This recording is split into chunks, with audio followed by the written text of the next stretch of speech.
जय हिंद, वंदे मातरम। सभी मेरे प्रिय साथियों को प्यार भरा नमस्कार। कैसे हो? उम्मीद करूंगा सभी स्वस्थ होंगे, मस्त होंगे। तो यही हमारा लाइव सेशन चल रहा था। कल की क्लास बहुत फर्स्ट क्लास रही। हम पढ़ रहे थे प्राचीन भारत का इतिहास, और इसी प्राचीन भारत के इतिहास में हम चर्चा कर रहे थे किसकी भाई? सर, हम पढ़ रहे थे, आप सभी कहोगे, अपने चर्चा कर रहे थे मौर्य काल। और मौर्य काल में हम पढ़ रहे थे किसको? अशोक को। मौर्य काल में किसको पढ़ रहे थे? अशोक को। अशोक के बारे में चर्चा कर रहे थे। अशोक की कल हमने बहुत सी बातें की। आज हम अशोक की बात करेंगे। जो कल हमने 14 शिलालेख और 13 लघु शिलालेख थे उनकी चर्चा कर ली थी, नहीं की थी ना, उनकी करनी आज तो करेंगे। तो साथियों, वही ताकत वही एनर्जी के साथ मिल जाइए। देखो अब क्या करते हो आप, शुरू में तो लाइव आते हो। देखो, आपकी थोड़ी सी ताकत बनाओ, पढ़ने की थोड़ी हैबिट बनाओ। अब शुरू में तो आप बैठ के पढ़ने के लिए, शुरू से जैसे थोड़ी बात बूत करनी हुई तो तब सुनने के लिए आगे। जैसे ही पढ़ाना शुरू किया, 2 मिनट पढ़ा, उसके बाद फिर गए। ऐसे नहीं, अपने इस शरीर को जितना दुख दोगे, हो सकता है आगे ही हमें इतना ही फायदा दे। तो इसको, अब जैसे कई सुबह के पढ़ रहे हैं, उनकी आंखें दुखने, इस समय आंखें दुख रही होंगी, तो भैया अपनी थोड़ी सी आंखें धो लो। लेकिन कंटिन्यूटी रहनी चाहिए, निरंतर पढ़ना चाहिए। आप अगर अच्छी तरह से मेहनत करोगे तो मेरा भी मन करेगा फिर मैं जैसे जैसे प्रश्नोत्तरी क्लास लेके आऊँ, या भूगोल करवाऊँ, चाहे हिस्ट्री करवाऊँ राजस्थान की, चाहे राजस्थान का कल्चर करवाऊँ, जो भी करवाऊँ, लेकिन आप पढ़ने के लिए पहले हिम्मत दिखाओ। आपकी हिम्मत बनती ही मैं जस्ट करवाने लग जाऊँगा, ये मेरा वादा है। तो हम आगे शुरू करते हैं।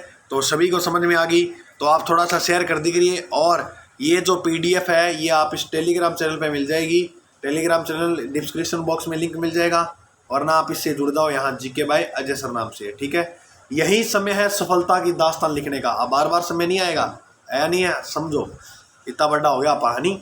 चलो आगे हम चर्चा करें। तो देखिए, हम पढ़ रहे थे अशोक को। अशोक का जो शासनकाल माना जाता है वह 273 से 232 ईसा पूर्व माना जाता है। अशोक की अगर बात करें तो अशोक के 14 शिलालेख, कितने भाई? 14 शिलालेख तथा 13 लघु शिलालेख मिलते हैं। और इन शिलालेख की जो भाषा थी वो कौन सी भाषा थी? तो संस्कृत भाषा थी। अगर मेरे प्रिय साथियों आपसे प्रश्न पूछ लिया जाए कि प्राचीन काल में सर्वाधिक साहित्य किस भाषा में, क्योंकि उस समय विकास ही किस भाषा का था? संस्कृत भाषा का। क्योंकि हम जैसे वैदिक सभ्यता पढ़ते हैं, वैदिक सभ्यता में कौन सी भाषा थी? आर्यों की। आर्यों की जो भाषा थी वो कौन सी थी? संस्कृत भाषा। तो आइए जानते हैं अशोक के 14 शिलालेखों के बारे में। अशोक के पहले शिलालेख में वर्णन मिलता है पशु बलि की निंदा। पहले शिलालेख में वर्णन क्या मिलता है? कि इसने पशु बलि की क्या की है? निंदा। दूसरी बात, दूसरे शिलालेख में उल्लेख मिलता है इन्होंने, किसने? अशोक ने पशु व मानव के लिए चिकित्सालय यानी अस्पताल बनवाए। 2 नंबर पर बात है। तो याद रखनी है कौन सा शिलालेख में के बात मिले, ठीक है। तो याद हो जाएगी, मैं उम्मीद करूंगा। बात करें तीसरा शिलालेख की। तीसरे शिलालेख में उल्लेख मिलता है, तीसरा शिलालेख में क्या उल्लेख मिलता है सर? तीसरा शिलालेख में दान देना। राजा अधिकारी को 5 वर्ष दौर आदेश पर भेजा। किसे? जो राज अधिकारी था उसे 5 वर्ष के लिए दौर आदेश पर भेजा। और दान देना तीसरे शिलालेख में उल्लेख मिलता है। बात करें नंबर 4, सबसे मोस्ट इंपॉर्टेंट, रणघोष के स्थान पर क्या अपनाया? धनघोष। अब आप धमघोष। अब आप कहोगे सर धमघोष क्या था? मैंने आपको बताया था कि कलिंग के युद्ध के बाद, अब आप बताओ कमेंट में, कलिंग के युद्ध कब बताइयो, कब कलिंग के युद्ध काल ही बताइयो। देखा कितना पढ़ रखे है, देखते हैं कौन राइट बताता है। तो मैंने बताया था कलिंग के युद्ध में 1 लाख लोग मरते हैं, 1.5 लाख लोग बंदी बना लिए जाते हैं। ऐसा नरसंहार देखकर अशोक ने रणघोष को त्याग दिया, और इस रणघोष को त्याग कर धमघोष अपनाया। धमघोष क्या था सर? धमघोष मैंने कल सारी चर्चाएं की थी कि जनता के, प्रजा के नैतिक उत्थान के लिए कार्य किए थे। वही क्या था? धमघोष। जैसे न्याय करना, कर मुक्त करना, इस तरह से बहुत काम किए थे इसने। दान देना, दया दिखाना, सत्य बोलना, आया नहीं है? तो ऐसे बहुत काम किए। सुनिए ध्यान से और आगे बातें।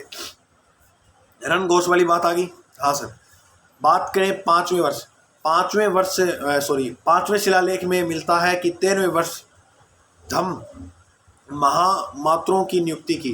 धम्म महामात्रों की नियुक्ति ये क्या थे सर? ये थे कि कोई भी जनता के लिए कार्य करना होगा वो इन महामात्रों की देखरेख में किया जाएगा, है ना।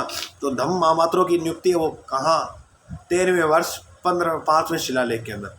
बात करें छठे शिलालेख की, तो छठे शिलालेख के अंदर प्रतिवेदक, ये प्रतिवेदक जो थे वो कभी भी मिल सकते थे। मतलब अशोक ने कुछ ऐसे व्यक्तियों को रखा था जो अशोक से कभी भी मिल सकते थे, अन्यथा राजा से मिलने के लिए हर कोई व्यक्ति ऐसे सीधा नहीं जा सकता। जैसे आज अपने प्रधानमंत्री जी हैं, हमारे राष्ट्रपति जी हैं, क्या आप सीधा मिलोगे जाके? नहीं सर, नहीं मिल सकते। ऐसे ही अशोक ने भी कुछ ऐसे व्यक्ति रखे थे जो उससे सीधा, जैसे हमारे राष्ट्रपति और प्रधानमंत्री कुछ ऐसे व्यक्ति हैं जो सीधा मिल सकते हैं जाकर, तो ऐसे प्रतिवेदक थे।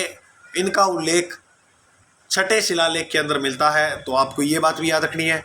7वें शिलालेख की अगर बात की जाए तो लोगों को धर्म के संदेश दिए। 7वें शिलालेख में लोगों को क्या दिए? धर्म के संदेश। देखो, मैंने आपको बात बताई थी, अपने पुत्र को धर्म की ओर, बौद्ध धर्म की ओर आकर्षित किया था, और अपनी पुत्री संघमित्रा, पुत्र महेंद्र, पुत्री संघमित्रा को भी बौद्ध के लिए प्रचार हेतु श्रीलंका भेजा था। तो मैंने सारी चर्चा की थी, तो ये बात आपको सारी कंठस्थ रखनी है। सर 14 शिलालेख बताइए, इसमें तो 7 है, तो एक बार 7 का जीवन आपको समझ में आ गया? जी सर, फटाफट याद करो 7 को। पहले में देखो, याद करो, पशु बलि की निंदा। दूसरे में पशु व मानव के लिए चिकित्सालय बनाए। तीसरे में दान देना। राजा अधिकारी को 5 वर्ष दौर आदेश पर भेजा। नंबर 4 में देखो, 4 नंबर का ये रणघोष, 4 नंबर का ये धम्मघोष। तो रणघोष के स्थान पर धम्मघोष अपनाया। कितने में? 4 नंबर में। 4 अक्षर होगा ना, रणघोष और धम्मघोष। हाँ जी, तो 4 रणघोष धम्मघोष। 5 13, 5 में 13वें वर्ष महामात्रों की नियुक्ति की। याद रखना, 5 में महामात्रों की नियुक्ति की। 6 में प्रतिवेदक, 6 में प्रतिवेदक यानी कभी भी मिल सकते हैं। 7 में लोगों को धर्म के संदेश दिए। सिंपल, फिर याद करो, पहले पशु बलि, दूसरे में पशु प्लस मानव का उल्लेख, तीसरे में दान देना, चौथे में रणघोष के जगह धम्मघोष अपनाया, 5वें 13वें वर्ष महामात्रों की नियुक्ति की।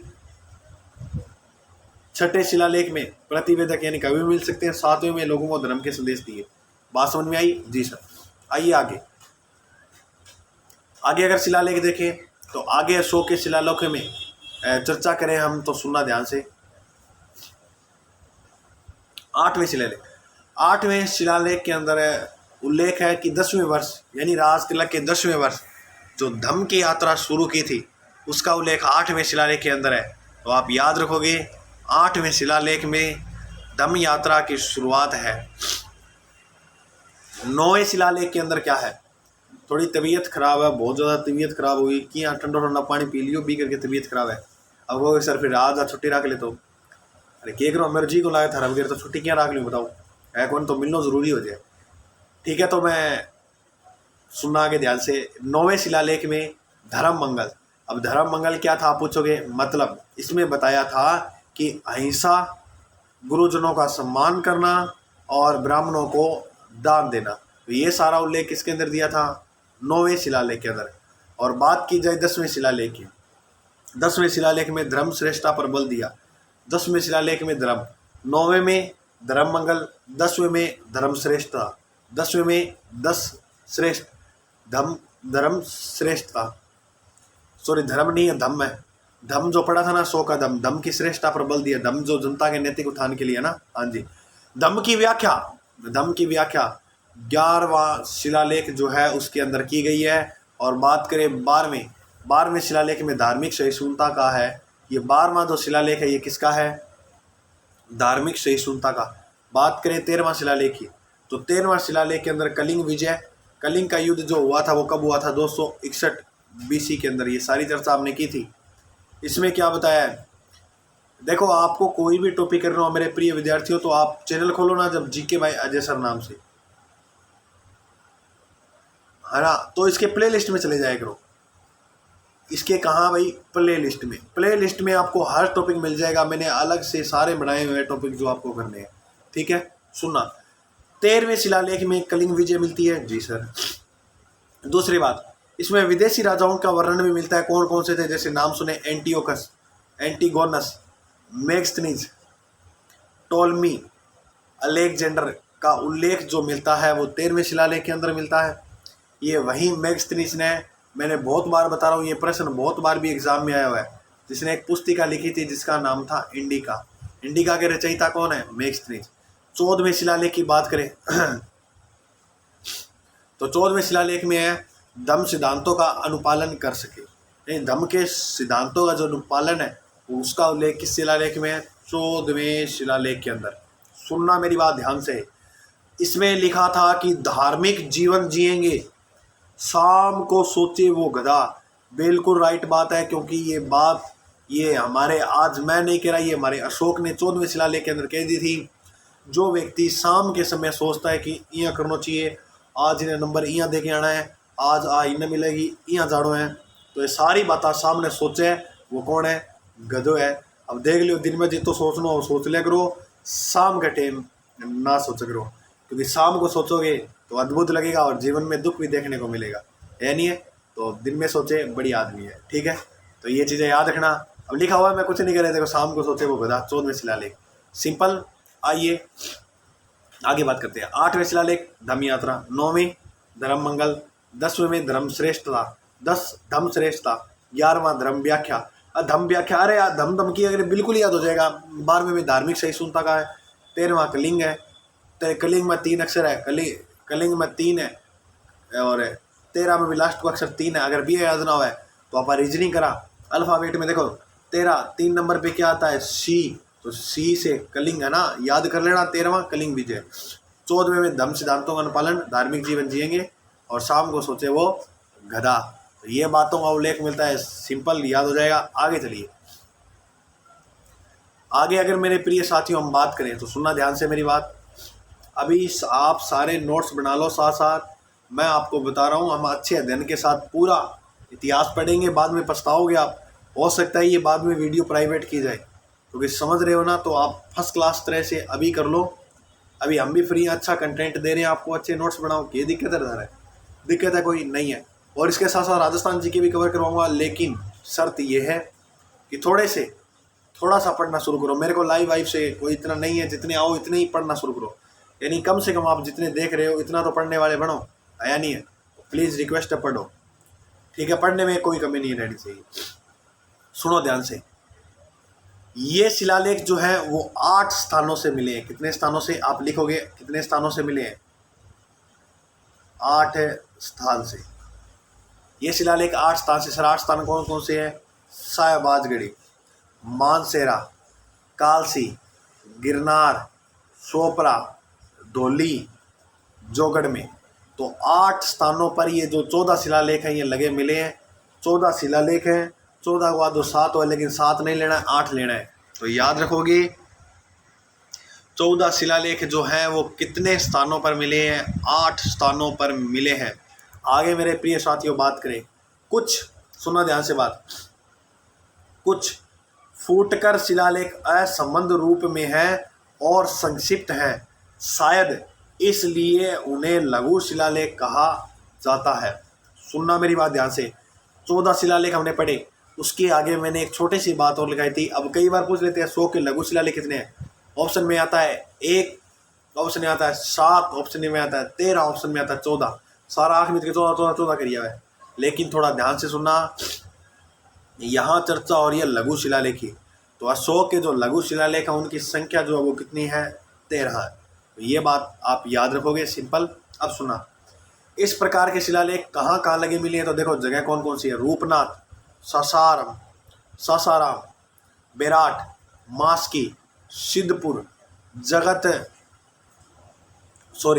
जतिग, रामेश्वर और ब्रह्मगिरी में पाए हैं। अब मेरी बात सुनना, अब हम पढ़ते हैं, हम राजस्थान के अंदर बेराट सभ्यता पढ़ते हैं, तो हम सुनते हैं ना यहाँ अशोक के एक शिलालेख मिला है जिसका नाम है भाबरू शिलालेख।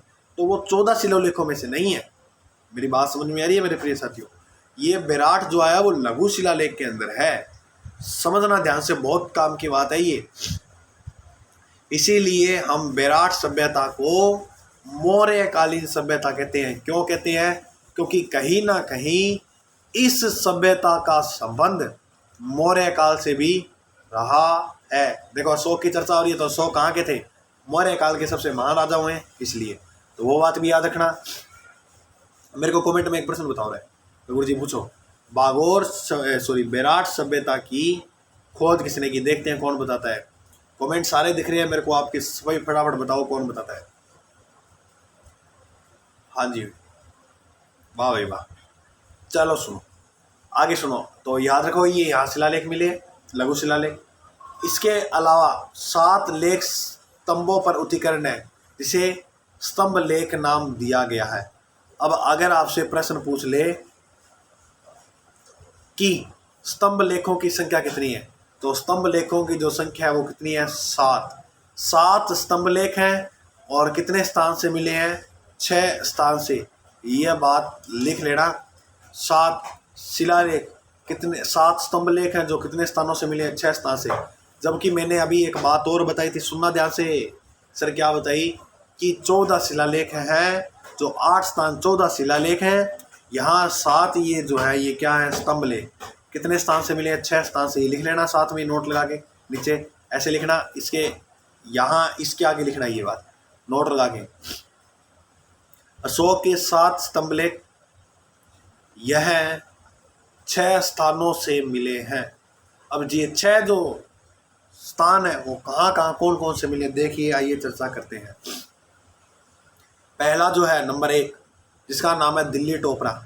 इस दिल्ली टोपरा स्तंभ लेख को फिरोज शाह तुगलक ने टोपरा में लगवाया था। कहाँ लगवाया था? टोपरा के अंदर। फिर बात करें दिल्ली मेरठ की, तो दिल्ली मेरठ जो स्तंभ लेख है उसको भी फिरोज शाह तुगलक ने कहाँ लगवाया? मेरठ के अंदर। बहुत सिंपल है ये, देखो दिल्ली दिल्ली नाम याद रखना। टोपरा टोपरा में लगवाया, मेरठ मेरठ में लगवाया। किसने लगवाया? FT यानी फिरोज शाह तुगलक ने। बिल्कुल सिंपल, ये 2 तो सर याद हो गया हमें। चलो ठीक है, बहुत बढ़िया बात है। तीसरा कहते हैं प्रयाग प्रशस्ति, या इसे इलाहाबाद प्रशस्ति भी, क्योंकि बात एक ही है, इसी के जो घुमा के नाम एक ही आ जाए है नहीं। तो प्रयाग प्रशस्ति की अगर चर्चा करें तो इसको अकबर ने इलाहाबाद में लगवाया, इसलिए इसे इलाहाबाद प्रशस्ति भी कहते हैं। कहाँ किसने लगवाया था? अकबर ने। 2 पहले वाले याद हो गए, दिल्ली टोपरा दिल्ली मेरठ। फिरोज शाह तुगलक ने एक टोपरा में एक मेरठ में, याद हो गए। तीसरा प्रयाग प्रशस्ति अकबर ने कहाँ लगवाया? इलाहाबाद के अंदर। सिंपल, याद हो गया जी, याद हो गया। नंबर 4 लोरिया अर्राज। नंबर 5 लोरिया नंदगढ़ रामपुरवा। इन तीनों को याद करो, 1 मिनट का समय दे रहा हूँ। लोरिया अर्राज, लोरिया नंदगढ़, रामपुरवा। एक बार और बोलो, लोरिया अर्राज, लोरिया नंदगढ़, रामपुरवा। इन तीनों को बात करें इन तीनों की, तो यह तीनों चंपारण कहाँ? बिहार के अंदर स्थित है। चंपारण कहाँ है? बिहार में। चंपारण बिहार में। तीनों जो है, तीनों वो कहाँ है? नेपाल के रास्ते से जाते हैं। तीनों कहाँ से जाते हैं? नेपाल के रास्ते से। तो आइए इनको हम जान लेते हैं, सुनो ध्यान से मेरी बात, ठीक है। तो पहला जो है, पहला दिल्ली टोपरा फिरोज शाह तुगलक ने कहाँ लगवाया? फिरोज शाह तुगलक ने कहाँ लगवाया? टोपरा में। दिल्ली मेरठ फिरोज शाह तुगलक ने मेरठ में। तीसरा प्रयाग प्रशस्ति अकबर ने इलाहाबाद में। तीनों चंपारण बिहार, तीनों नेपाल के रास्ते जाते हैं, ठीक है। आइए आगे हम बात करें इनकी ही। अगर बात करें स्तंभ लेख की, तो स्तंभ लेख की जो सर्वप्रथम खोज की थी, क्या भाई? आप ऐसे लिखना है यहाँ, एक सेकंड।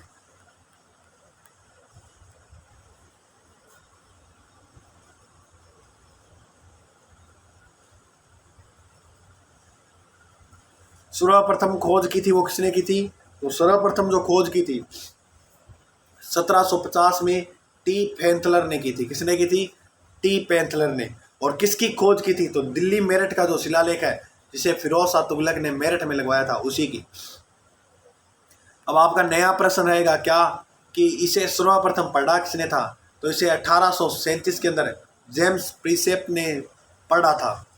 लेकिन बात सुनना ध्यान से आगे, कुछ स्तंभ पर केवल एक लेख है, अतः उन्हें 7 स्तंभ लेखों के क्रम से अलग रखा गया है। जो 7 स्तंभ लेख पढ़े हैं उनसे अलग रखा गया है और वे लघु स्तंभ लेख कहे जाते हैं। जैसे लघु शिलालेख होते हैं, लघु का मतलब होता है छोटा, उनके आकार के, उनकी तुलना तो नहीं कर सकते लेकिन वो उससे छोटे हैं स्तंभ पर, तो उसे लघु स्तंभ लेख नाम दे दिया जाएगा। सुनो, इस प्रकार के लघु स्तंभ लेख सारनाथ, शाही, रोमंदेही और निगलीव में स्थित हैं या यहाँ मिले हैं। तो ये बात मोस्ट इंपॉर्टेंट है, इसको भी लिख लेना। आगे बात करें, अंतिम 3 लेख जो है वो बराबर की जो पहाड़ी है उसकी गुफा में मिले हैं और उनको गुफा लेखों के नाम से पुकारा जाता है। अब आप कहोगे कि गुफा लेखों की संख्या कितनी मिली है, तो मेरे प्रिय साथियों RAS प्री के अंदर इसी तरह प्रश्न आ रहे हैं, तो ये सबसे मोस्ट इंपॉर्टेंट है इतनी बात, तो इनको आप सारे जहन में बिठा लेना, सबसे महत्वपूर्ण बात है। RAS में इस तरह से प्रश्न आते हैं, इस लाइनों से देखो, आप ध्यान से इनको समझो, तो इनको समझना मेरे प्रिय साथियों, ठीक है। चले आगे, ओके सर, तो चलो अब देखो गुरु जी क्लास में आप भिन्न राजस्थान जी की यारी में तो थे, कदे शायरी वायरी भी कर दियो, गाना वाना भी थोड़ा सा दिल भी मिला दो। देखो ये भारतीय इतिहास है, जीवन में दुख तो है इसके, क्यों है, क्योंकि पढ़ने में थोड़ा सा टफ बन जाता है, लेकिन है नहीं इतना आसान है, बिल्कुल करवा देंगे, आसान करवा देंगे, कोई दिक्कत वाली बात नहीं है। जैसे राजस्थान पढ़ते हैं, राजस्थान तो आपने भी अच्छा पढ़ा हुआ है, लेकिन जो हमें देखो, मान लो अगर हम किसी से पीछे रहेंगे तो वो भारतीय इतिहास या इंडियन जीके में या वर्ल्ड जीके में रहेंगे, क्योंकि राजस्थान का तो जीवन इतना भी निकाल दिया है कि छोटा सा गांव क्या, इस गांव की लंबाई क्या, इतना पढ़ लिया हमने, लेकिन इंडिया में थोड़ा सा अभी कम पढ़ा है। तो इसको अच्छी तरह से कंटेस्ट करो, क्योंकि सिलेक्शन लेने के लिए हम सारा ही अच्छी तरह से हमें पढ़ना होगा, ठीक है। तो ये देखो आगे बात करें लघु शिलालेख की, तो लघु शिलालेख की अगर बात की जाए तो लघु शिलालेख के अंदर सारनाथ, वाराणसी उत्तर प्रदेश में, जो भी मैंने बताया था सारनाथ है ना, तो लघु शिलालेख एक स्थान पे मिला है जिसका नाम है सारनाथ। सारनाथ का वाराणसी उत्तर प्रदेश के अंदर है। तो ये लघु स्तंभ लेख है, ये यहाँ लगवाया था और यहाँ पर 4 सिर या 4 सिंह यानी शेर कहते हैं ना का चित्रांकन है। इसमें क्या है, इसे कहा गया है धर्म प्रवर्तन चक्र, और इस धर्म प्रवर्तन जो चक्र है, इस चक्र के अंदर कितनी तिलियां हैं, तो इसमें मान के चलना 32 तिलियां हैं। कितने तिलियां? 32। अब यहाँ आपके कंफ्यूज रहता है कि सर जो हमारा राष्ट्र ध्वज है उसमें कितनी तिलियां है, तो याद रखोगे धर्म प्रवर्तन चक्र है जो सारनाथ लघु स्तंभ लेख लगवाया गया, उसमें तो मिली है 32 तिलियां। अशोक चक्र जो है, जो राष्ट्र ध्वज के अंदर लगा है, इसके अंदर कितनी तिलियां हैं? 24। इसका रंग कैसा है? नीला। अब आप मेरे को कमेंट करके बताओ कि तिरंगे झंडे का जो रंग है वो किसने तैयार किया था? मेरे प्रिय साथियों, देखता हूँ मैं कौन बताता है। मेरे को बता दो, इतना घना ही थे हो, अगर नहीं हुआ तो हम चर्चा कर लेंगे, ठीक है। तो ये था हमारा अशोक, अच्छा राजा था, पढ़ा, उम्मीद है आप याद कर लेना, यहाँ से मान के चलना, हमारे मैक्सिमम प्रश्न पुटअप हो जाएंगे। हमने पूरी कोशिश की आपको अशोक समझाने की, अशोक को जितना हो सके, क्योंकि अशोक ही इस वंश का महाराजा हुआ है। अशोक से प्रश्न कन्फर्म आएगा तो उसको कंटेस्ट कर लेना। आइए आगे के राजा जाने। अशोक के बाद जो शासक हुआ उसका नाम था कुणाल। कुणाल की कोई विशेष बात नहीं है, बस इतना प्रश्न आ सकता है कि अशोक का जो उत्तराधिकारी हुआ था उसका नाम क्या था, तो उसका नाम क्या था? कुणाल। इसके बाद राजा हुआ दशरथ। दशरथ ने उपाधि धारण की थी देवनाम प्रिय की। देवनाम प्रिय की उपाधि धारण करने वाला अशोक भी था, वह श्रीलंका का राजा तिस भी था, तो उसका पुत्र भी दशरथ भी था। तो याद रखोगे आप, दशरथ ये जो पुत्र है, ये किसका पुत्र है? ये अशोक का पुत्र है।